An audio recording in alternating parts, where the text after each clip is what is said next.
bigay sa atin ng foreman ko. To, shout out kay foreman Jerome. Ayan, so, ginawa natin yan, no? Kahit ka-stock na sa kanya. Matagal na yata na stock to eh.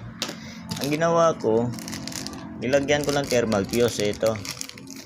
Ano bang ano nito? Pang electric pan to eh. 2 ampere. Nakalagay 2 ampere. 5 pesos lang po ito, Shopee. Ang purpose kasi nito, pag mag-overheat na, ito nakarekta kasi ito eh.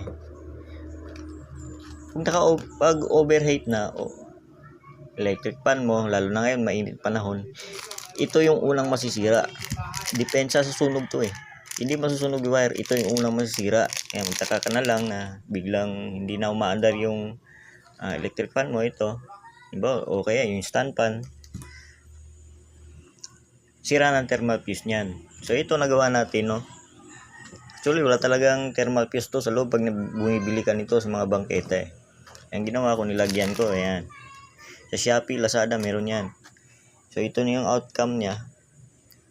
Hindi pa naman tapos to. Kulang pa ng plug. Pero try natin kung ano, effective ba. Tingnan natin.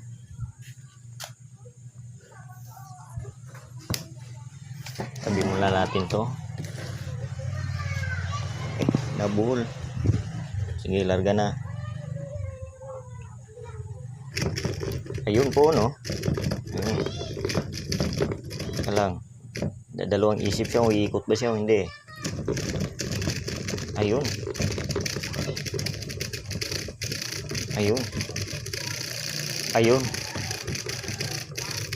Ayun. Napakalakas. So ayun na po.